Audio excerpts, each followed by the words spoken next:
Very random Tuesday. I don't know if it was a manic episode. I don't know what's happening. I purchased 111 books from Amazon. 111 books from Amazon on manifestation, spirituality, success, the intersection of spirituality and finance.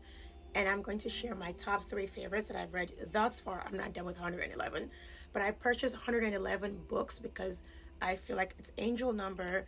I feel like that's the exact numbers of books I should read before I completely ascend. And I want to share my top three thus far with you guys. Hi, my name is Nika. Not Nike. Let's do it. Because over here, I truly believe that finance and wanting to be wealthy and spirituality can coexist peacefully. So let's. If you truly want to be wealthy and it's not happening for you yet, it's not because you're not working hard enough. Actually, most people who are very, very successful do not work hard. It's because you're not energetically aligned with the version of you that exists in this world already who is wealthy.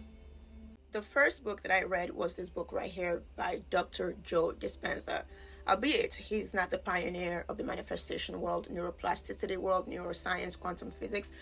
Neville Goddard is. Actually, Abdullah is. A black man started the whole manifestation thing. But I will say, at the present moment, he will be the leader of the industry. I think most people look up to Dr. Joe Dispenza on how neuroscience and manifestation and God all collide into one. And this book right here changed me so much, because if you've done everything, your vision boards, your affirmations, you visualize every single day, and something's not working, it's because your subconscious is blocked. And he teaches you in this book how to unblock your subconscious in a scientific way. Like, you can use science to unblock your subconscious and input like a new data into your brain of what you want out of your life, and let that print out of you. Especially if you've experienced trauma, you want to pick this book up, because it teaches you how to rewire your brain to feel safe enough to let abundance flow through. This book works because it teaches you how to tune your nervous system to receive wealth. It teaches you how to break emotional addiction to trauma, to poverty. There are people who are just committed to being poor. Like, that is their story they've told themselves, and they believe it so much that they just have to live it. And it teaches you how to break that addiction. It's an addiction. And it also teaches you how to meditate to collapse time. Brilliant book, Dr. Joe Dispenza. I cannot wait to go to his retreat. He is incredible. This book is right here. It's called The Secrets of the Millionaire Mind. It's been proven by science that the brain and the neurons that are firing in people who are very wealthy's mind is very different from people who are poor. It's just a fact. It's just a fact. And so if you feel like you're always hitting a ceiling when it comes to your income, or you do receive a lot of money but somehow you can't hold on to it, this book is brilliant for you to read. We all, when it comes to money, money is just an energy. It's an emotion, right? It's energy in motion. We all have an emotional blueprint that were put into us by our parents, our grandparents, our great-grandparents about money. And we live within that blueprint. No matter what we do, we're just like, this is how my parents did it, so that's how I'm going to do it too. So we all have this childhood pattern. If you see your parents are very frugal and they don't spend money and they just hold on to it tightly, you're most likely going to do it, or do the complete opposite of it and blow through your money. So this book helps you break that generational curse, truly, because I truly believe like poverty is generational curse. It is. It's a curse. Like, you are a divine being. You're meant to be wealthy. And it helps you break that childhood pattern that was passed down by your parents on whatever it's causing you to be poor, because you're living the same story as your parents or your grandparents. Only did this book help me break mimicking my parents' financial decisions, how they make money in their life and how they think about money. It helped me break it. But it also truly, I think one of the things, I actually wrote this down in my journal, like, it helped me reprogram my inner thermostat about money. Like, when I first made a lot of money in 2020, I was like bawling, right?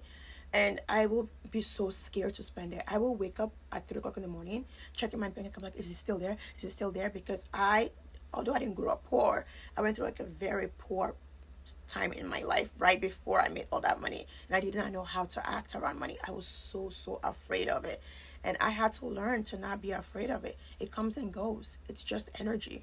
Like the air that you breathe, it is just as simple as that. And another thing that it taught me is that 90% of your net worth happens in your subconscious. It's how you think about money. That's how you make money. At least, I actually posted this a few days ago and you guys want me to expand on it. It's this book right here by Amelia Manzo. It is absolutely brilliant because it's about a black woman who won the lottery like I think 10 years ago or something, and she held on to it. Because the reason why I never played the lottery and I don't believe in it is because I'm like, everyone who plays it files for bankrupt. Everyone who wins files for bankruptcy 3 or 4 years later. They all lose the money. It's because they didn't align with the version of themselves that can actually hold on to that kind of abundance prior to winning. So when they receive it, the nervous system kicks in like, you don't deserve this, you don't deserve this, and they blow through it. And this book helps me understand that it's one thing to make money, it's another thing to hold on to that money and let it work for you and let it invest and let it multiply and let it compound. What I also love about this book is that it really explains visualization, that whatever you think about the most has no choice but to come into fruition. She saw the numbers, the winning numbers in her dreams. Now, if you were to tell anyone that, like, I saw the winning numbers in my dreams and I played it, no one will believe you. So she also taught me that manifestation happens in secrecy. You have to hold on to it and keep your mouth shut. Once you have that dream or that visualization, no one will believe you anyway. So just keep it to yourself until it comes to fruition. A lot of us go and tell everybody, and evil eye comes in, and then we don't accomplish it. So I also learned the difference between 3D, 4D, and 5D. How right now we're all living in 3D. We're all like NPCs living in 3D, and you can just ascend to the version of you that already exists in the 5D. So if every day in your mind you think, oh my God, I'm in Saint-Tropez, I go to Saint-Tropez, there's a version of you that goes to Saint-Tropez. So just align with. It's an ebook. It's the best ebook I've read so far on manifestation. 30 minutes in and out. You learn everything you need to learn how to manifest money. If you want to manifest money quick, pick up that book. I hope that helps. Remember, we don't beg for abundance. We simply align with a version of us that already has it.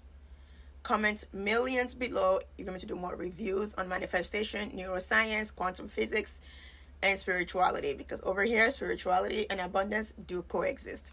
I believe in you, and I pray you always believe in yourself. Stay fabulous. Bye-bye.